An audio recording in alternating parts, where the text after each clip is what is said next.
नमस्कार विद्यार्थी मित्रांनो. स्वागत आहे आपल्या युट्यूब चॅनलवरती. नुकताच संयुक्त गट ब पूर्व परीक्षा 2026चा पेपर पार पडलाय. पेपर पाहायला गेलं तर थोडासा लेंदी पेपर होता. जसे आपल्या टेस्ट सिरीजचे पेपर लेंदी होते तसाच हा पेपर थोडासा लेंदी होता. आणि ज्यावेळेस पेपर लेंदी येतो त्यावेळेस पेपरची जी काठिण्य पातळी असते तर ती वाढते, हे लक्षात ठेवा. त्यामुळं जर का तुम्ही मॅथ्स पर्यंत पोहोचला नसाल, लक्षात ठेवा, तर तुमचा टाइम कन्झ्युम झालाय किंवा वेळ खाऊ पेपर हा होता असं आपण म्हणू शकतो. पेपर थोडासा हार्डही होता, त्याच्याबद्दलही माझं काही दुमत नाहीये. त्याच्यामुळं ऐंशी येईपर्यंत तुम्ही काही जास्त चर्चा करत बसू नका, जास्त टेन्शनही नका घेऊ. ज्याचा खूप चांगला स्कोर येतोय, खूप सगळे प्रश्न बरोबर येत आहेत, त्यांनी आता डोळे झाकून मेन्सच्या तयारीला लागा. स्टडी मटेरियल कलेक्ट करणं, रिसोर्सेस गोळा करणं, हे सगळं आता त्याच्यावरती तुम्ही शिफ्ट होऊ शकता. बरोबर. तर पॉलिटीचे जे 15 प्रश्न होते, तर त्या 15 प्रश्नांचं विश्लेषण आज आपण या लेक्चरमध्ये पाहणार आहोत. थोडंसं संभाव्य उत्तर म्हणजे ते उत्तरच आहेत आणि संक्षिप्त विश्लेषण, थोडक्यात विश्लेषण मी तुम्हाला या लेक्चरच्या माध्यमातून तुमच्यासमोर मांडण्याचा प्रयत्न करतोय. ओव्हरऑल जर का पेपर पाहिला लेंदी असल्यामुळं म्हणजे मॅथ्स रिजनिंगचे प्रश्न म्हणजे असं वाटत की खालचा प्रश्न आता वरच्या प्रश्नात घुसतो की काय.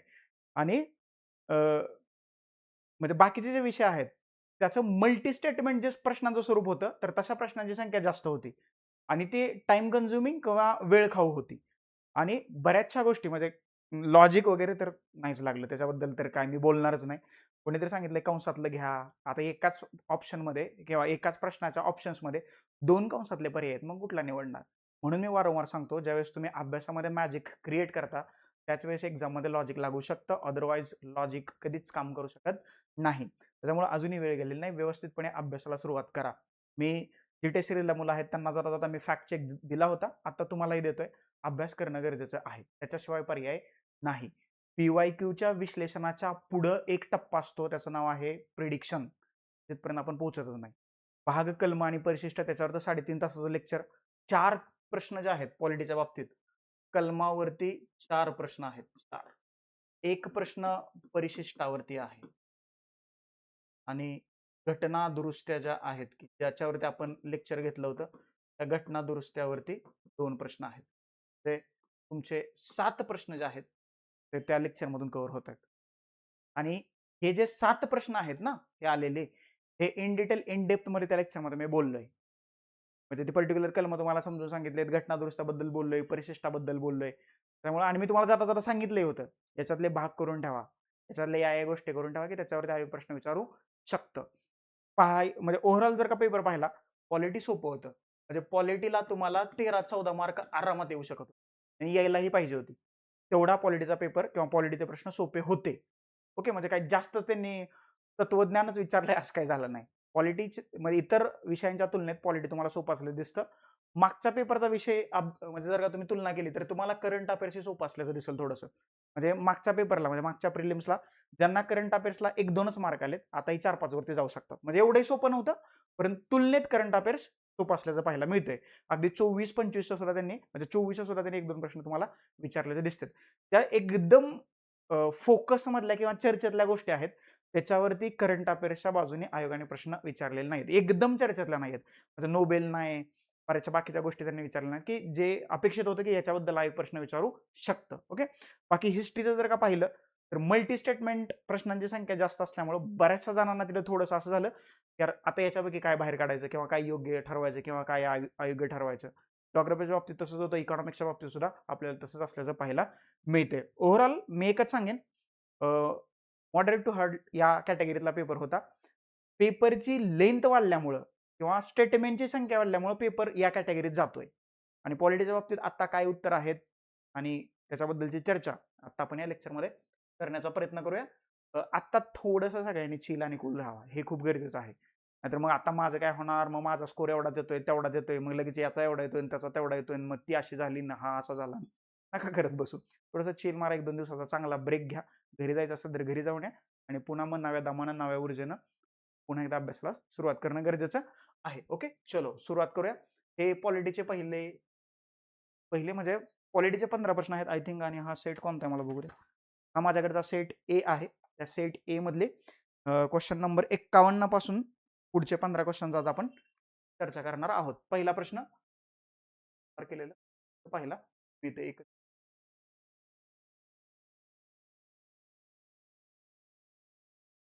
बघा. क्वेश्चन नंबर 51, राज्य धोरणाच्या मार्गदर्शक तत्वांबाबत खालीलपैकी योग्य कथने ओळखा. ज्यांना जी लोक टेस्ट सिरीजला होते त्यांना माहित आहे. मार्गदर्शक तत्व आणि फंडामेंटल राईट्स याच्यातला फरक स्पष्ट करताना ही चारीच्या चारी वाक्य मी बोललोय. एकदा टेस्ट सिरीजचे विश्लेषण काढून बघा किंवा युट्यूब वरती पॉलिटी राऊंडअपची जी लेक्चर्स आहेत ती लेक्चर काढून बघा. आत्ताच्याच मागच्या लेक्चरमध्ये जो पार्ट 4 टाकलाय ना त्याच्यामध्येच मी हे विश्लेषणाबद्दल बोललोय किंवा ह्या फरकाबद्दल बोललोय. राज्य धोरणाचे मार्गदर्शक तत्व आणि मूलभूत हक्कात जो काय फरक आहे त्या फरकांवरती हा प्रश्न तुम्हाला सुटला असता. योग्यला तुम्ही सर्कल केलंच असेल, त्यांनी नाही केलं. सॉरी, पाहूया आपण काय आहे ते. पहिलं विधान बघा, ती गैर न्यायप्रविष्ट आहेत म्हणजे ते न्यायप्रविष्ट नाहीयेत. याचा अर्थ काय, त्याचं जर का उल्लंघन झालं तर तुम्हाला न्यायालयात दाद मागता येत नाही, म्हणजेच हे विधान बरोबर आहे. दुसरं, त्यांना नैतिक व राजकीय आधार आहेत. बरोबर आहे. या मार्गदर्शक तत्वांना म्हणजे डिरेक्टिव्ह प्रिन्सिपल ऑफ स्टेट पॉलिसीला कसलंय, नैतिक, इथिकल अँड पॉलिटिकल त्याला आधार असल्याचं आपल्याला पाहायला मिळते. त्याच्यानंतर ती समूहाच्या कल्याणाला प्रोत्साहन देतात. बरोबर आहे. ओके, समूह कल्याण आहे आणि तुमचे फंडामेंटल राईट्स आहेत तर ते व्यक्तिभिमुख आहेत किंवा व्यक्तीच्या कल्याणाला ते प्रोत्साहन देतात, हे लक्षात ठेवा.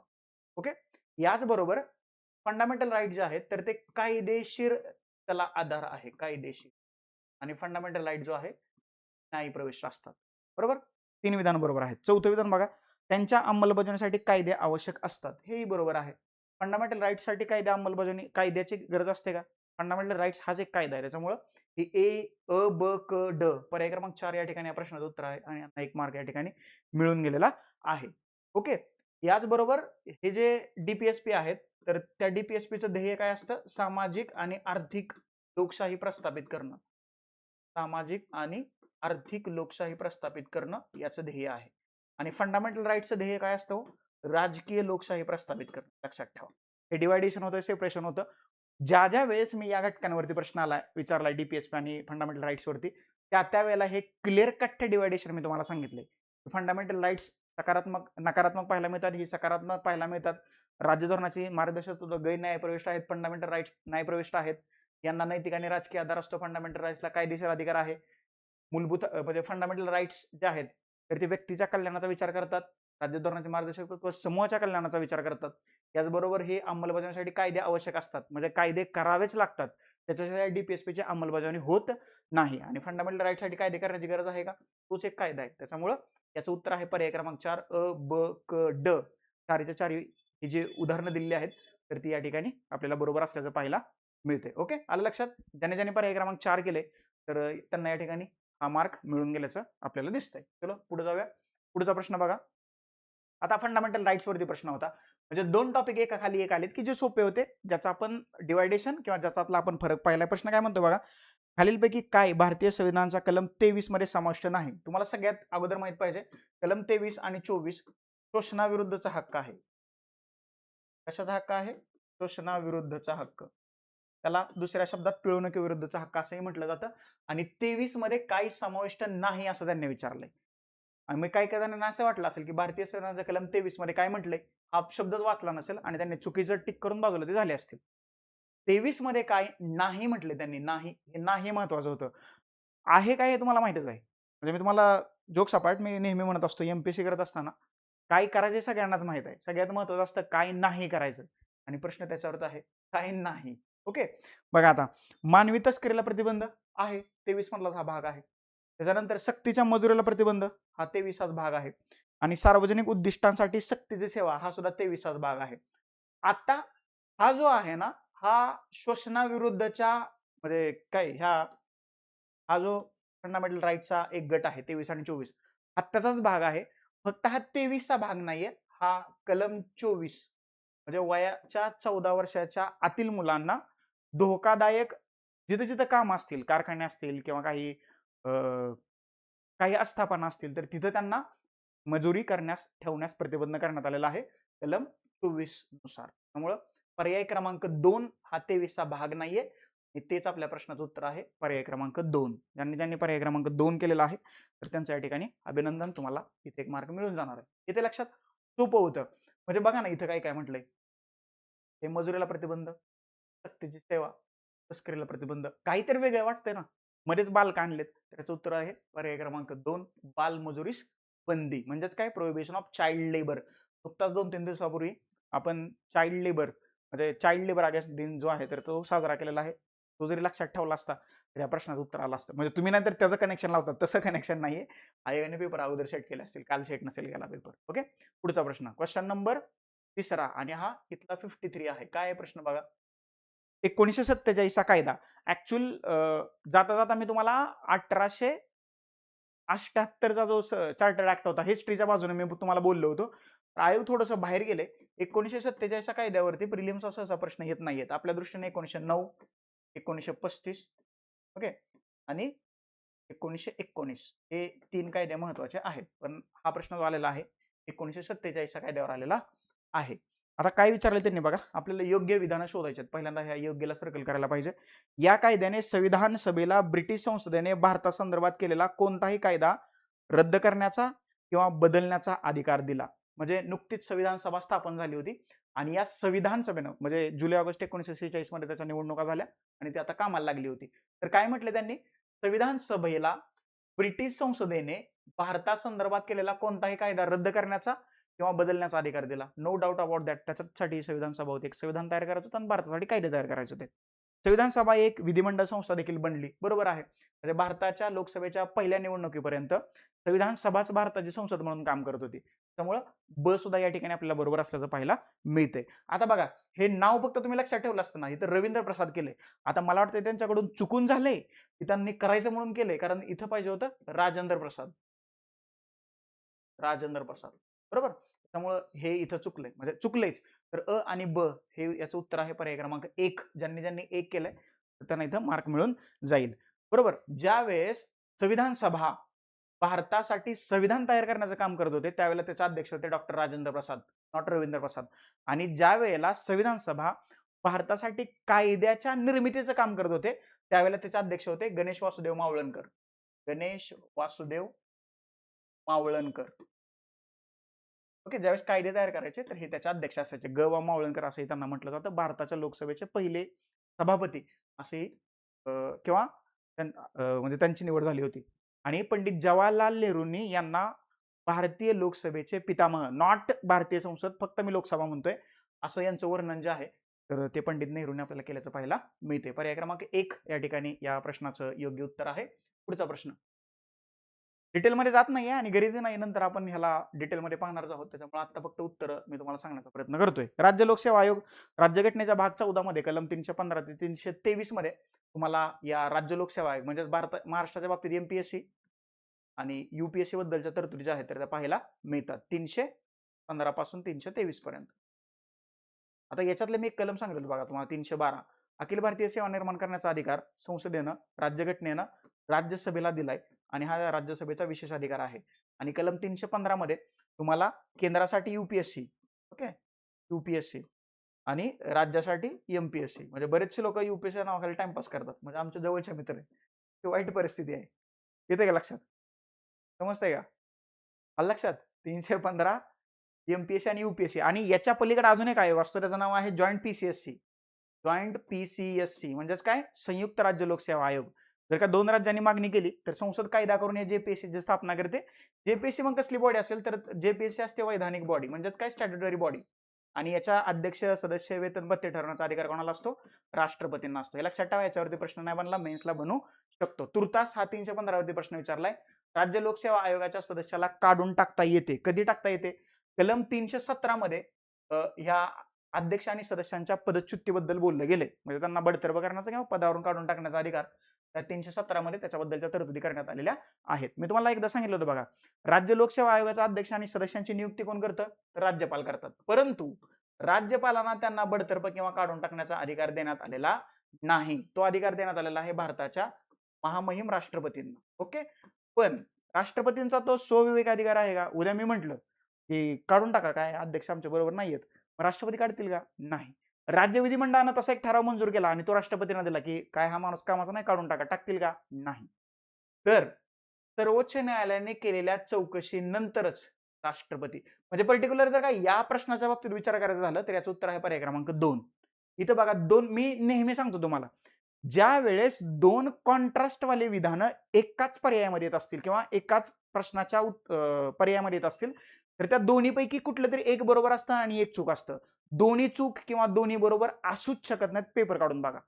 ओके, म्हणजे हे अनुभवाने येते. इथं काय म्हटलंय, उच्च न्यायालयाने केलेल्या चौकशीनंतर राज्यपाल, आणि इथं म्हटलंय सर्वोच्च न्यायालयाने केलेल्या चौकशीनंतर राष्ट्रपती. तुम्हाला एक गोष्ट माहित आहे, एक तर राष्ट्रपती आहे, त्यामुळे पर्याय क्रमांक 1 काटला. पर्याय क्रमांक 2 या ठिकाणी आपल्या प्रश्नाचं योग्य उत्तर आहे. हे काय, विधानसभेत महाभियोगाच्या आधारावर नाहीये, संसदेत महाभियोगाच्या आधारावर राष्ट्रपती नाहीये. सर्वोच्च न्यायालयाने केलेल्या चौकशीनंतर भारताचे राष्ट्रपती जे आहेत तर त्यांना पदावरून दूर करत असल्याचं आपल्याला पाहायला मिळते. ओके, 315 एमपीएससी UPSC लक्षात ठेवा. एमपीएससीचे म्हणजे राज्य लोकसेवा आयोगाच्या अध्यक्ष आणि सदस्यांची नियुक्ती राज्यपाल करतात, पण त्यांना बडतर्फ किंवा पदावरून काढून टाकण्याचा अधिकार मात्र भारताच्या राष्ट्रपतींना देण्यात आलेला आहे. आणि तो निर्णय कोणाचा असतो, सर्वोच्च न्यायालयाच्या चौकशी नंतर त्यांचा जो निर्णय त्याप्रमाणे ती कार्यवाही केली जाते. पर्याय क्रमांक 2 या ठिकाणी या प्रश्नाचं योग्य उत्तर आहे. पुढचा प्रश्न पाहूया. आता हा थोडासा इंटरेस्टिंग प्रश्न होता, म्हणजे बऱ्याच जणांना, आता काही जण लॉजिक लावतात ना, कंसात जर का माहिती दिली असेल तर ते उत्तर पकडायचे, ते काय पकडणार आहे? 2 पर्याय, 3 आणि 4 गोल करता का? इथं पण इंग्लंडला UK कंसात दिलंय, इथं पण युनायटेड स्टेटला अमेरिका कंसात दिले, मग कुठलं उत्तर आहे? म्हणजे मी तुम्हाला तेच वारंवार सांगत असतो, लॉजिक कधी लागेल त्यावेळेस तुम्ही अभ्यास कराल, त्यावेळेस तुम्ही तिथे काहीतरी मॅजिक क्रिएट केले, अगदी ओढून ताणून पॉलिटिक्स कसे एकदम व्यवस्थितपणे संपवलंय किंवा चांगल्या प्रकारे त्याचा अभ्यास केलाय, तर मग तुम्हाला लॉजिक लावता येईल, नाहीतर लॉजिक लागत नाही. आत्ता पेपर संपल्यानंतर आपण काही लॉजिक लागू, मग काय लोक असे म्हणतील, हा हे जरा लांबीला जास्त आहे ना म्हणून हे उत्तर आहे. असं नसतं मित्रांनो, खरंच असं नसतं. ओके, त्याच्यामुळे हे जे काही गोष्टी मी तुम्हाला सांगतोय तर त्याच्यावरती थोडासा विश्वास ठेवत चला. ओके, आता बघा इथं काय म्हटलंय त्यांनी, भारतीय संविधानाच्या सरनाम्याची सुरुवात, आम्ही भारतीय लोक अशी आहे, खालीलपैकी कोणत्या देशाच्या संविधानाच्या सरनाम्यात ही अशीच सुरुवात आढळते? We the people of India, त्याचं उत्तर आहे पर्याय क्रमांक 4 युनायटेड स्टेट. अमेरिकेच्या राज्यघटनेत प्रस्तावना पहिल्यांदा छापण्यात आली आणि मग कॅनडा किंवा इतर देशाच्या राज्यघटनेत प्रस्तावना छापण्यात आली. जर का एखाद्या देशाच्या राज्यघटनेत जगात पहिल्यांदाच प्रस्तावना छापली जात असेल तर मग त्याचं उत्तर काय असेल, तोच देशाचं नाव असेल ना, युनायटेड स्टेट्स किंवा अमेरिका किंवा म्हटलंय मी USA. पर्याय क्रमांक 4 या ठिकाणी या प्रश्नाचं उत्तर आहे. आता तुम्ही एक काम करायचं, हे जे देश आहेत ना, ऑस्ट्रेलिया आहे, कॅनडा आहे किंवा इंग्लंड आहे, या देशाच्या राज्यघटनेतून आपण आपल्या राज्यघटनेत काय काय स्वीकारलेलं आहे याच्यावरती काम करा. पुढचा प्रश्न, हे माझं प्रेडिक्शन आहे, मेन्सला किंवा गटकच्या प्रिलिम्सला किंवा गटबच्या मेन्सला याच्यावरती 100% प्रश्न विचारू शकतो. मग ते दुसरे पण देश देऊ शकले असते ना, तर तुम्हाला या देशाचा हे देश पर्यायामध्ये देण्याचं कारण तुम्हाला समजतंय का? कारण या देशाच्या राज्यघटनेतला काही भाग आपण आपल्या राज्यघटनेत स्वीकारलाय. कारण हे दुसरे पण काही देऊ शकले असते, ते म्हटले असते अफगाणिस्तान, पाकिस्तान, तुर्कमेनिस्तान, कझाकिस्तान, काही देऊ शकले असते ना, पण त्याला काहीतरी मिनिंग आहे. सो समोरची सूची, संयुक्त बैठक, फंडामेंटल राईट्स, राज्यपालाचं नियुक्तीचं काय म्हणतो प्रक्रिया, राज्यपालाचं पद, या सगळ्या गोष्टीवरती तुम्ही आता काम करणं गरजेचं आहे. पर्याय क्रमांक 4 या ठिकाणी या प्रश्नाचं योग्य उत्तर आहे. पुढचा प्रश्न, आता हा प्रश्न इंटरेस्टिंग आहे, आपल्या टेस्ट सिरीजला याच्यावरती मल्टी स्टेटमेंट मध्ये हा प्रश्न मी विचारलेला होता. सरपंच किंवा उपसरपंच यांच्या विरुद्ध अविश्वासाचा ठराव मांडण्यापूर्वी किमान 1/3 सभासदांच्या सहीने तशा प्रस्तावाची सूचना कोणाला द्यावी लागते? इथे त्यांनी सांगितलंय, म्हणजे याच्यातनं दुसरा प्रश्न कसा तयार होतो, सरपंच किंवा उपसरपंच यांच्यावरती जर का अविश्वासाचा ठराव आणायचा असेल तर किती सदस्यांनी तसा ठराव मांडायला पाहिजे? त्याचं उत्तर आहे 1/3 सदस्यांनी. हे लक्षात ठेवा. झाला नवीन प्रश्न तयार. इट्स कॉल्ड प्रेडिक्शन, याला प्रेडिक्शन म्हणा. आपलं कसं झालंय, प्रश्न उत्तर विश्लेषण संपला विषय, त्याच्या पुढे एक टप्पा असतो त्याला प्रेडिक्शन म्हणतात. हे जर का प्रेडिक्शन केलं असतं म्हणजे करायला पाहिजे माझ्या मते, त्याचं उत्तर त्या उत्तरापर्यंत आपण पोहोचलो असतो. सूचना कोणाला द्यावी लागते? सूचना द्यावी लागते तहसीलदारांना. तहसीलदारात 7 दिवसाच्या आत एक विशेष बैठक बोलावतात आणि मग तिथं निर्णय होतो. हे लक्षात ठेवा. विशेष बैठक, बरोबर आहे ना? दिसतंय ना तुम्हाला? दिसतंय. काय अडचण आहे? शब्द काय असं ना, शब्दाच्या पाठीमागच्या भावना आता तर महत्वाच्या आहेत. पर्याय क्रमांक 2 या ठिकाणी आपल्या प्रश्नाचं योग्य उत्तर आहे. शेवटच्या ज्या 2-3 टेस्ट झाल्या आपल्या टेस्ट सिरीज मधल्या, तर तिथं मी पंचदारावरती मुद्दाम ग्राम प्रशासनावरती जास्त प्रश्न टाकले होते आणि त्याचं स्वरूप जरा थोडंसं लेंदी होतं. का लेंदी होतं? कारण मला थोडीशी अशी शक्यता वाटत होती की वर्षभरातल्या आत्ताच्या काही 26 मधल्या एक्झाम झाल्या तर ग्राम प्रशासनावरती इन डेप्थ प्रश्न आला नव्हता, आता येण्याची शक्यता मला वाटत होती. त्याच्यामुळे मी थोडंसं करताना ते इन डेप्थ मध्ये जाण्याचा प्रयत्न केलेला आहे आणि त्याचा इथं आय होप तुम्हाला फायदा झाला असेल. तर याचं उत्तर आहे पर्याय क्रमांक 2. याच्याबद्दल काही तुम्हाला डाऊट नसायला पाहिजे. चलो पुढे जाऊया. पुढचा प्रश्न, आता हे त्यांनी सरळ प्रश्न विचारलाय, खालीलपैकी कोणतं न्यायालय अभिलेख न्यायालय आहे, म्हणजेच काय कोर्ट ऑफ रेकॉर्ड आहे? तर इथं उत्तर देण्यासारखं एकच आहे. पर्याय क्रमांक 1 सर्वोच्च न्यायालय. कलम 129 नुसार सर्वोच्च न्यायालय हे तुम्हाला अभिलेख न्यायालय असल्याचं पाहायला मिळतं आणि कलम 215 नुसार हायकोर्ट हे अभिलेख न्यायालय असल्याचं तुम्हाला पाहायला मिळते. काय उत्तर ह्याच्याबद्दल काही डाऊटच नसायला पाहिजे. पर्याय क्रमांक 1 तुमच्या प्रश्नाचं योग्य उत्तर आहे. राज्यघटनेतला भाग 5 मध्ये सर्वोच्च न्यायालयाची तरतूद करण्यात आलेली आहे. 124 ते 147 मध्ये ही तुम्हाला तरतूद पाहायला मिळते. आणि राज्यघटनेच्या भाग 6 मध्ये तुम्हाला हायकोर्टाची तरतूद पाहायला मिळते 214 ते 232 मध्ये. आणि 233 पासून पुढं 238 पर्यंत तुम्हाला काय पाहायला मिळतं? कनिष्ठ न्यायालय किंवा राज्यातले दुय्यम न्यायालय. बरोबर. आता दिवाणी न्यायालय आणि फौजदारी न्यायालय याच्या बाबतीत तुम्ही काय बघून घ्या माहिती आहे का? 361 काय आहे? राज्यपाल, राष्ट्रपती आणि राज्यप्रमुखांना संरक्षण, त्यांच्यावरती दिवाणी खटले चालवले जातात, फौजदारी खटले चालवले जातात. त्यावरती पुढचा प्रश्न येऊ शकतो. ओके, याचं उत्तर आहे पर्याय क्रमांक 1 सर्वोच्च न्यायालय. चलो पुढचा प्रश्न. हा इथंच आहे स्क्रीन, काय अडचण नाही. ते पण थोडस बघा काय म्हणतोय हा प्रश्न. ग्रामपंचायत खालीलपैकी कोणते शुल्क वसूल करू शकते? बर, ग्रामपंचायत गावात तुमच्या बस असतात का हो? नाही. केलं उत्तर. आयकर, इन्कम टॅक्स ग्रामपंचायत गोळा करेल का? केलं. बर, सीमा शुल्क, तुमचं आपलं गाव काय बाउंड्रीवर नाहीये, त्यामुळे काही संबंधच नाही. घरपट्टी असते का? घरपट्टी, पाणीपट्टी, घरपट्टीलाच खनपट्टी सुद्धा म्हणतात बघा. खनपट्टी म्हणजे खनपट्टी म्हणजे काय? पहिला तुमची जुनी घर असतील माळवादाची, आमच्या गावात पाहिलं जुने वाडे, तर त्याचं ते खणावरती मोजलं जायचं. म्हणजे तो आपण आता कार्पेट एरिया म्हणतो, एकदम काय म्हणतो त्याला, मॉडर्न त्याला वर्ड आहे कार्पेट एरिया, त्याला आधी खनपट्टी म्हटलं जायचं. म्हणजेच काय, घरपट्टी, घरपट्टी, पाणीपट्टी, ज्या ज्या काही गोष्टी घराशी निगडीत असतात तर ती घरपट्टी आपल्याला भरावी लागते. पर्याय क्रमांक 2 या ठिकाणी प्रश्नाचं उत्तर आहे. म्हणजे याच्याबद्दल काही डाऊट घेण्यासारखंच नव्हतं. म्हणजे एकदम साधं सोपं सिंपल त्यांनी प्रश्न विचारलाय. ग्राम प्रशासनावरचा हा दुसरा प्रश्न आहे, लक्षात ठेवा. त्यामुळे या परीक्षेमध्ये किंवा या पेपरमध्ये मला ग्राम प्रशासनाचं महत्व वाढल्याचं दिसतंय. हा थोडासा इंटरेस्टिंग प्रश्न आहे. हे जे सगळे विषय आहेत ना, हे 4च्या 4 विषय, हे 4च्या 4 विषय 11व्या परिशिष्टामध्ये तुम्हाला दिसतील किंवा 73व्या घटना दुरुस्तीच्या अनुषंगाने दिसतील. फक्त थोडीशी नावं बदललेत. बघा काय म्हणते. भारतीय संविधानाच्या 12व्या अनुसूचीमध्ये नगरपालिकांसाठी खालीलपैकी कोणते कार्य निश्चित केलेले आहे? तर या 12व्या अनुसूचीमध्ये एकूण तुम्हाला 18 विषय दिसतात आणि 11व्या अनुसूचीमध्ये तुम्हाला 29 विषय दिसतात. या 29 विषयाचं ऐच्छिक आणि अनिवार्य असं डिवायडेशन केलेलं किंवा कॅटेगरायझेशन केलेलं आपल्याला पाहायला मिळतं. परंतु ह्या 18 विषयांचं मात्र असं कॅटेगरायझेशन करण्यात आलेलं नाही. म्हणजे तुम्हाला करायचंच आहे, त्याचं काय अनिवार्य नाही कशी तरतूद करण्यात आलेली नाही. शहरी दारिद्र्य निर्मूलन ऍब्सोल्युटली करेक्ट, त्याच्याबद्दल काहीतरी करावंच लागेल तुम्हाला. आता बघितलं असेल तुम्ही, जर का पुण्यात राहत असाल तर काय करते महानगरपालिका, तुम्हाला हातगाड्या चालवायला परवानगी देते. याचा अर्थ काय? त्यांना शहरी दारिद्र्य निर्मूलन करायचं. दुसरं, आर्थिक आणि सामाजिक विकासासाठी नियोजन करावंच लागतं, महानगरपालिका करतात. चर्मसंस्करणीचे, आता हे वाचा रेग्युलेशन, हा बरोबर आहे. चर्मसंस्करणीचे किंवा चर्मोद्योग कारखान्याचे नियमन, बरोबर आहे. शहरात जास्त दुर्गंधी वगैरे पसरून नये म्हणून तो चर्मोद्योग म्हणजे कातड्यांचा उद्योग चालतो, तर त्याचं नियमन किंवा रेग्युलेशन करणं गरजेचं आहे. आणि अर्बन फॉरेस्ट, सॉरी, शहरी वनीकरण किंवा अर्बन फॉरेस्ट इंग्लिशमध्ये म्हणतात. तर हे सगळे विषय म्हणजे पर्याय क्रमांक 4 या ठिकाणी या प्रश्नाचं योग्य उत्तर आहे.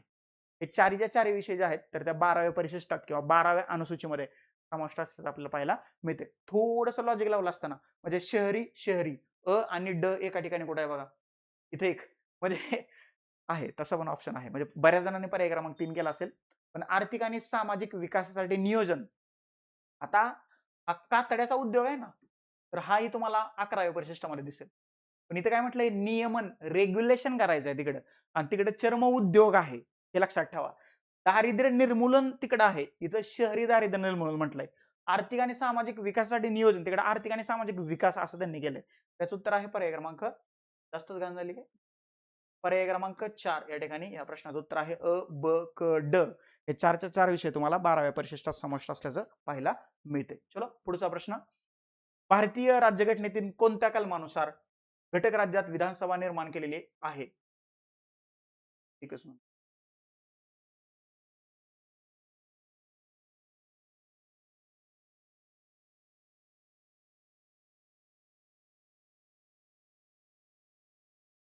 हा, काय आहे प्रश्न? विधानसभेची निर्मिती कोणत्या कलमानुसार केलेली आहे? तुम्हाला मी वारंवार सांगितलं होतं 169 महत्वाचा आहे. शेवटच्या टेस्टला याच्यावरती प्रश्न होता. एखाद्या राज्यात विधान परिषद निर्माण करणं किंवा विधान परिषद रद्द करणं 169 नुसार आहे. आणि कलम 171 सॉरी 170 नुसार विधानसभा येते. नुकत्याच 5 राज्यातल्या विधानसभेच्या निवडणुका पार पडल्यात. पॉंडिचेरीवरती प्रश्न येऊन गेलाय. अपेक्षित होतं बाकीच्या राज्यातल्या मुख्यमंत्र्यांच्या बद्दल प्रश्न विचारला जाईल, मुख्यमंत्र्याची नियुक्ती किंवा निवडीबद्दल प्रश्न विचारला जाईल, पण त्यांनी विधानसभेवरती प्रश्न विचारलाय. 170 मध्ये विधानसभेची स्थापना किंवा विधानसभेची रचना किंवा विधानसभेची निर्मिती याची तरतूद करण्यात आलेली आहे. 171 मध्ये माहिती आहे तुम्हाला विधान परिषदेची रचना, त्याच्यानंतर 172 मध्ये राज्य विधिमंडळाचा कालावधी आणि 173 मध्ये जर का तुम्हाला विधिमंडळाचा सदस्य व्हायचा असेल तर त्याच्यासाठीची पात्रता नमूद करण्यात आलेली आहे. म्हणजेच काय, राज्यघटनेतला भाग 6 जो आहे तर त्याच्यामध्ये राज्य विधिमंडळ असं त्यांनी म्हटलेलं आहे आणि राज्य विधिमंडळातली जी कलम आहेत तर 168 213 पर्यंत मला राज्य विधिमंडळातली कलम पाहायला मिळतात. पर्याय क्रमांक 1 या ठिकाणी आपल्या प्रश्नाचं, सॉरी 213 113 213 म्हटलं, पर्याय क्रमांक 1 या ठिकाणी आपल्या प्रश्नाचं योग्य उत्तर आहे. आता हा जो प्रश्न आहे उपलेखा परीक्षाने, हा सगळ्यांसाठीच नवीन प्रश्न आहे बरं, एवढं लक्षात ठेवा. उपलेखा परीक्षकाने एका वर्षात लेखा तपासणी करावयाच्या 100 ग्रामपंचायतीपैकी किमान किती ग्रामपंचायती मुख्य पंचायती असणे अगत्याचे असते. याचं ज्यावेळेस मी इन डेप्थ मध्ये विश्लेषण करेन त्यावेळेला हा पोर्शन आणि ग्राम प्रशासनावरती जेवढे जेवढे पोर्शन आलेले आहेत तर त्याचं मी टेलिग्राम चॅनलवरती टाकेन. ओके, कोणता टेलिग्राम चॅनल आहे? @quality by वैभव शिवडे नावाचा. आज जर का तुम्ही जॉईन केला नसेल तर जॉईन करून घ्या. त्यावरती मी डिटेल जे आहेत त्या पोस्ट करून देतो. क्वालिटी बाय वैभव शिवडे ग्राम प्रशासनाच्या बाबतीत. त्याचं उत्तर आहे पर्याय क्रमांक 3, 20 ग्रामपंचायती या मुख्य ग्रामपंचायती असायला पाहिजेत. जर का त्या उपलेखा परीक्षकाने एका वर्षात लेखा तपासणी करावायची असेल आणि त्याच्यापैकी 100 ग्रामपंचायती असतील तर त्याच्यापैकी किमान 20 ह्या मुख्य ग्रामपंचायती असायला पाहिजेत. ओके, एक हे आहे बघा, मागच्याच मेन्सला एक प्रश्न आला होता, जर ग्रामपंचायतीची स्थापनेची तरतूद आदिवासी भागातली, लक्षात ठेवा त्याचं नाही तर थोडंसं काहीतरी कनेक्शन आहे. त्या प्रश्नाचं एक्सप्लेनेशन मे बी मी ग्रुपवर टाकले की नाही, नसेल तर मी टाकून देतो, तो प्रश्न टाकतो. तो फक्त तुम्हाला थोडंसं माझ्या लक्षात आलं म्हणून मी सांगतो, परंतु याचं उत्तर तुमचं पर्याय क्रमांक 3 आपल्याला पाहायला मिळतंय. चलो पुढचा प्रश्न, खालीलपैकी कोणती घटना दुरुस्ती, आता याच्याबद्दल काय एक्सप्लेनेशन द्यायची गरज आहे का? काय सांगितले त्यांनी, नागरी स्थानिक स्वराज्य संस्था किंवा शहरी भागातील स्थानिक स्वराज्य संस्थांशी संबंधित आहे. 74व्या घटना दुरुस्ती अधिनियम हा 1992चा आहे आणि याची अंमलबजावणी जी आहे तर ती 3 जून 1993 ला झाल्याचं आपल्याला पाहायला मिळतं. 73व्या घटना दुरुस्ती अधिनियम 1992, अंमलबजावणी 24 एप्रिल 1993 आणि तोच दिवस आपण पंचायत राज दिन म्हणून सेलिब्रेट करतो. 97वी घटना दुरुस्ती 2011 आणि या घटना दुरुस्तीनं फंडामेंटल राईट्स मध्ये तुम्हाला अजून एक राईट्स दिला, सहकारी संस्थांची स्थापना करणं, कोऑपरेटिव्ह सोसायटीज हा तुमचा फंडामेंटल राईट्स आहे. 71वी घटना दुरुस्ती, इंटरेस्टिंग पार्ट आहे या घटना दुरुस्तीनं, म्हणजे 1992 ची ही घटना दुरुस्ती आहे, कितवी? 71वी, आणि ही 8व्या परिशिष्टाशी संबंधित असणारी घटना दुरुस्ती आहे. याच्याबद्दल मी तुम्हाला वारंवार सांगितलेलं होतं. 21, 71 आणि 91 या 3 घटना दुरुस्तीनं 8व्या परिशिष्टात भाषांची ऍडिशन केल्याचं आपल्याला पाहायला मिळतं. कोकणी, मणिपुरी आणि नेपाळी, कुठली? कोकणी, मणिपुरी आणि नेपाळी या 3 भाषांचा समावेश 8व्या परिशिष्टात करण्यात आला आणि 1992 ला 8व्या परिशिष्टातली भाषांची एकूण संख्या 18 झाली. 18 लक्षात ठेवा. ओके, याचं उत्तर आहे पर्याय क्रमांक 3. हा प्रश्न कोणाचाही चुकला नसेल, चुकला असेल तर स्वतःच्या कानाखाली मारून घ्या, कारण हे खरंच घेऊ नका, साधा सोपा सरळ प्रश्न होता, त्यामुळे काही इथं जास्त लॉजिक लावायची गरजच नव्हती. ओके, 65. पुढचा प्रश्न, हळू काय म्हणतोय बघा, हा घटना दुरुस्तीबद्दल आलेला हा प्रश्न आहे. आता इथं बऱ्याच जणांचं कन्फ्युजन झालेलं आहे. कसं काय झालेलं आहे ते तुम्हाला मी सांगतो. त्यांनी काय विचारले, खालीलपैकी योग्य कथन किंवा कथने आपल्याला ओळखायचे. योग्यला तुम्ही सर्कल केलंच असेल. पहिलं विधान बघा, संविधानाच्या अनुच्छेद 368 अंतर्गत उद्देशपत्रिकेमध्ये म्हणजेच प्रस्तावनेमध्ये किंवा प्रिअम्बलमध्ये दुरुस्ती करता येते काय? हा प्रश्न ऐतिहासिक केशवानंद भारती खटल्यात 1973 मध्ये पहिल्यांदा उपस्थित झाला असं पहिल्या विधानात म्हटले. ऍब्सोल्युटली करेक्ट आहे. पण याच्या अगोदर 1960 मध्ये केशवानंद, सॉरी काय म्हणतो त्याला आपण, बेरोबारी युनियन नावाचा खटला सर्वोच्च न्यायालयात उभा राहिला होता. कुठला? बेरोबारी युनियन. आणि या खटल्याचा निकाल देताना सर्वोच्च न्यायालयाने सांगितलं होतं की प्रस्तावना हा राज्यघटनेचा भाग नाही. आणि बऱ्याच जणांना असं वाटलं होतं की जर का त्या खटल्यात असं सांगितलं असेल का प्रस्तावना हा राज्यघटनेचा भाग नाहीये तर मग इथं कसा काय प्रश्न उपस्थित झाला. पण प्रश्न त्यांनी असा विचारला की दुरुस्ती करता येते का? तिथे त्यांनी भाग नाही म्हणूनच सांगितलं होतं ना, त्याच्यामुळे तिथे काही दुरुस्तीबद्दल चर्चाच झाली नव्हती. त्याच्यामुळं केशवानंद भारती खटल्याचा निकाल देताना म्हणजे त्या उद्देश पत्रिकेमध्ये 368 अंतर्गत म्हणजे घटना दुरुस्तीनुसार दुरुस्ती करता येईल का हा प्रश्न पहिल्यांदा केशवनंद भारती खटल्यात उभा राहिला होता. आणि मग हा जो 1960च्या बेरोबारी युनियन केसमध्ये सर्वोच्च न्यायालयाने जो निर्णय दिला होता की प्रस्तावना राज्यघटनेचा भाग नाहीये, तर या 1973च्या खटल्यामध्ये तो सर्वोच्च न्यायालयाचा अगोदरचा निर्णय रद्दबातल ठरवला, बाद ठरवला आणि या 73च्या खटल्यात सांगितलं की प्रस्तावना हा राज्यघटनेचा भाग आहे. बेसिक स्ट्रक्चर किंवा मूलभूत संरचना नावाची एक नवीन संकल्पना सर्वोच्च न्यायालयाने उभा केली आणि ते मूलभूत संरचना किंवा बेसिक स्ट्रक्चर ठरवण्याचा अधिकार सुद्धा तुम्हाला सर्वोच्च न्यायालयाकडेच निहित असल्याचं पाहायला मिळतंय. ए जे आहे या ठिकाणी बरोबर आहे. ए किती ठिकाणी? सगळ्याच ठिकाणी ए आहे. बरं, ए बरोबर पकडून चालू थोड्या वेळ. बी बघा काय म्हणते. सप्टेंबर 2025 पर्यंत म्हणजे मागच्या वर्षी सप्टेंबर पर्यंत 42व्या घटना दुरुस्ती कायद्याद्वारे 1976 मध्ये फक्त एकदाच उद्देशपत्रिकेत दुरुस्ती करण्यात आलेली आहे. No doubt about that. म्हणजे 42व्या घटना दुरुस्तीला मिनी कॉन्स्टिट्यूशन म्हणतात. खूप मेजर चेंजेस करण्यात आलेले आहेत. घटना दुरुस्तीचे जे लेक्चर आहे तर त्याच्यामध्ये मी सांगताना 42व्या घटना दुरुस्तीबद्दल मी इन डिटेल इन डेप्थ मध्ये बोललोय. जर का पाहिलं नसेल तर नवी सरकार जाऊन पहा. 1976 ला झाली होती आणि याची पार्श्वभूमी जी आहे तर ती आणीबाणीची होती. 1975 ला आणीबाणी संपली. इंदिरा गांधी थोड्या रागात होत्या. त्यांनी मग काँग्रेसच्या तत्कालीन अध्यक्ष सरदार सुवर्णसिंग यांच्या अध्यक्षतेखाली एक समिती नेमली. त्यांना सांगितलं की बाय आपल्याला राज्यघटनेत खूप चेंजेस करायचे आहेत. असे नसतील म्हणले असतील ते काहीतरी आणि त्यांच्या मग शिफारशींवरती आधारित 42व्या घटना दुरुस्ती 1976 मध्ये करण्यात आली आणि खूप मेजर चेंजेस या घटना दुरुस्तीने राज्यघटनेत करण्यात आले आणि पहिल्यांदाच प्रस्तावनेत सुद्धा दुरुस्ती करण्यात आली. ओके, धर्मनिरपेक्ष, समाजवादी आणि अखंडता या 3 शब्दांचा समावेश या भारताच्या राज्यघटनेच्या उद्देशपत्रिकेत करण्यात आल्याचं आपल्याला पाहायला मिळतं. अ आणि ब पर्याय क्रमांक 3 या ठिकाणी आपल्या प्रश्नाचं योग्य उत्तर आहे. संपला विषय. पहिलं म्हणजे दुसरं विधान तुम्ही बरोबरच पकडलं असेल. म्हणजे काही जणांनी याला टिक केलं असेल, आपल्याला योग्य विधान मिळवायचं. काही जणांनी याला टिक केलं. या दोन्हीपैकीच उत्तर येऊ शकलं असतं जर का तुम्ही 50-50 मध्ये खेळला असता तर. परंतु गेम हा वन साइडेड होता. पर्याय क्रमांक 3 मिळते. लक्षात समजलं. चलो पुढे जाऊया. केंद्र राज्य प्रशासकीय संबंध राज्यघटनेचा भाग 11 त्याच्यावरती हा प्रश्न आपल्याला पाहायला मिळतो. 256 ते 263 मध्ये तुम्हाला प्रशासकीय संबंध पाहायला मिळतात. 262 मध्ये तुम्हाला जललवाद किंवा नदी जलवाटपाबद्दलचे तंटे सोडवण्यासाठीची तरतूद पाहायला मिळते आणि 263 मध्ये तुम्हाला इंटरस्टेट काउन्सिल किंवा आंतरराज्य परिषद बद्दलची तरतूद पाहायला मिळते. प्रश्न याच्यावर नाहीये, प्रश्न कलमांवरती आहे. बघा, एका बाजूला ते निकलमध्ये दिले 256, 57, 58 ए आणि 260 आणि एका बाजूला त्याच्याला तरतूद दिलेत. प्रश्न हा अवघड कॅटेगरीतला आहे. अवघड हे लक्षात ठेवा, कारण ही कलम आपण इन डेप्थ मध्ये करत नाही. तरीही मी याचं तुम्हाला एक्सप्लेनेशन तिकडं त्या भाग कलम आणि परिशिष्टाच्या लेक्चरमध्ये दिलेच. परंतु जर का ह्याच्या जोड्या लावायचं झालं तर 256 मध्ये तुम्हाला राज्य आणि केंद्राचं दायित्व, 257 मध्ये तुम्हाला काही प्रकरणामध्ये राज्यावर केंद्राचं नियंत्रण, 258 ए मध्ये केंद्राकडे कार्य सोपवण्याचा राज्यांचा अधिकार आणि 260 मध्ये भारताबाहेरील प्रदेशांच्या संबंधात केंद्राचा अधिकार क्षेत्र. म्हणजेच नंबरचा पर्याय क्रमांक 2 त्या ठिकाणी आपल्याला प्रश्नाचं योग्य उत्तर पाहायला मिळते. प्रश्न नक्कीच हा अवघड कॅटेगरीतला होता, कारण ह्या कलमांबद्दल म्हणजे आपण काय बघतो की राज्यघटनेतला भाग 11 ओके तिथे केंद्र राज्य प्रशासकीय संबंध आहेत, केंद्र राज्य कायदेविषयक संबंध आहेत आणि भाग 12 मध्ये केंद्र राज्य वित्तीय संबंध आहेत. आणि आपण 262 आणि 263 याच्याबद्दल वाचला असेल. जल्लावाद व्यवस्थितपणे सांगितलं होतं बऱ्याच जणांनी प्रेडिक्शन मध्ये.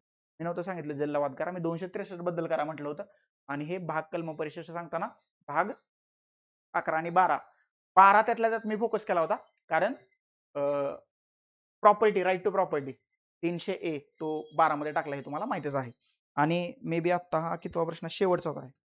आता आपला आजचा शेवटचा प्रश्न काय म्हणतोय बघूया. क्वेश्चन नंबर 65 शेवटचा प्रश्न आणि मग या सेटमध्ये सायन्स सुरू होते. खालीलपैकी कोणते तत्व भारतीय राज्यघटनेतील राज्य धोरणाच्या मार्गदर्शक तत्वाचा भाग नाही? कलम 39 वरती हा प्रश्न आहे, म्हणजेच डीपीएसपी वरती हा प्रश्न आहे. Directive principle of state policy 39 मध्ये ए ते एफ पर्यंत तुम्हाला सब आर्टिकल्स किंवा सब कलम दिसतील आणि त्यांनी काय विचारलंय, सर्वांसाठी रोजगाराची तरतूद आहे त्याच्यामध्ये. त्याच्यानंतर स्त्री पुरुषांना समान कामासाठी समान वेतन आहे त्याच्यामध्ये. शांततेने व शस्त्राशिवाय एकत्र जमण्याची परवानगी, ज्यांनी मेन्स दिली ना मेन्स त्यांना कळेल. हा 19(1) बी अंतर्गत काय आहे, हा फंडामेंटल राईट्स आहे. Fundamental rights not DPS. त्यामुळे हे बाजूला निघालं आणि कामगारांसाठी योग्य होतं. पर्याय क्रमांक 3 जे आहे ते आपल्या प्रश्नाचं योग्य उत्तर आहे. त्यांनी काय विचारले, भाग नाही म्हटलंय, नाही म्हणजे डीपीएसपी मध्ये येत नाही. आणि कलम 39 जे आहे तर ते तुम्हाला सोशलिस्ट प्रिन्सिपल किंवा समाजवादी तत्व माहिती आहे ना, डीपीएसपीचं वर्गीकरण केलंय 3 गटात: समाजवादी, उदारमतवादी आणि तिसरा प्रकार कुठला? तिसरा प्रकार कोणता? गांधीवादी. पण तो ऍक्च्युअल राज्यघटनेत पाहायला मिळतं का? नाही. हे आपण आपल्या अभ्यासासाठी केलंय. परंतु आयोगाने याच्यावरती प्रश्न विचारलेत का या डिवायडेशनवरती, या कॅटेगरायझेशनवरती? तर एमपीएससीला आयोगाने विचारलेले आहेत की कुठलं गांधीवादी प्रिन्सिपल आहे किंवा कुठलं समाजवादी आहे किंवा कुठलं उदारमतवादी आहे, ते करणं अपेक्षित होतं. राज्यघटनेतला भाग 4 36 ते 51 आयर्लंडच्या राज्यघटनेतील तत्व घेतलेत, आयर्लंडनं स्पेनकडून घेतलेत, हे लक्षात ठेवा. ओके, चलो. तर ह्या 15 प्रश्नांचं विश्लेषण, 15 पैकी 13-14 आरामात मार्क यायला पाहिजे होते. ग्राम प्रशासनातले जे 2 प्रश्न होते जरा ते थोडेसे किचकट लेवलचे होते, म्हणजे तिथं काही लॉजिक फिजिक काय चाललं नाही, परंतु काही जणांनी तुक्के मारले असतीलच, त्यांचं बरोबर आलं असेल. सगळ्यात महत्वाची गोष्ट म्हणजे एखादा दुसरा प्रश्न सोडला, सगळे प्रश्न तुम्हाला आपल्या पॉलिटी पीवायक्यू पल्स या पुस्तकातून पाहायला मिळतात. त्याच्यामुळं अजून एकदा परीक्षेतलं polity is equal to polity PYQ pulse by Vaibhav Shivde हे समीकरण आता दृढ होत आहे. तर मी मागचीच मेन्स झाल्यानंतर मी त्याच्यावर एक शॉर्ट्स बनवला होता आणि बऱ्याच जणांनी मला सांगितलं होतं की सर या पुस्तकातून खरंच प्रॅक्टिस होतीये, सराव चांगला होतोय, रिव्हिजन आणि रिकॉल करायला हे पुस्तक बेस्ट आहे. मी म्हणत नाही की सगळाच कंटेंट माझ्या पुस्तकातून येईल किंवा येऊ शकतो, कारण ते पीवायक्यू आहेत. ते फक्त मी पॉझिटिव्ह स्टेटमेंट एकत्रित करून त्याचं संकलन केलंय. त्याच्यामुळे एक्झामच्या अगोदर जर का तुम्हाला, म्हणजे एक्झामच्या अगोदर म्हणजे अर्ध्यावर तास नाही, एक्झामच्या अगोदर 1-2 दिवस राहील त्यानंतर तुम्हाला संपूर्ण पॉलिटी थोडक्यात रिवाइज करायचंय. तर one of the best source polity PYQ pulse by Vaibhav Shivde. लवकरच त्याची नवीन आवृत्ती अगदी दर्जेदार अभ्यास साहित्याने युक्त अशी नवीन आवृत्ती तुमच्या भेटीला येते. तर आता बऱ्याच जणांचे पॉलिटीचे प्रश्न सगळेच बरोबर आलेले असतील. ज्यांचं पॉलिटीला थोडंसं कमी मार्क्स येत आहेत त्यांनी अजिबात घाबरून जाऊ नका, टेन्शन तर अजिबात घेऊ नका. ओके, येते लक्षात. तुर्तास आता आपण इथे थांबू. बाकी मेन्स आवाजून जर काय असेल ऑफिसला येऊन भेटा, कॉल मेसेज करा, मी किंवा सगळी आमची टीम तुमच्यासाठी हजर आहे. तुर्तास इथे थांबूया. Thank you so much. धन्यवाद मित्रांनो. नेक्स्ट लेक्चरमध्ये आपण भेटूयाच.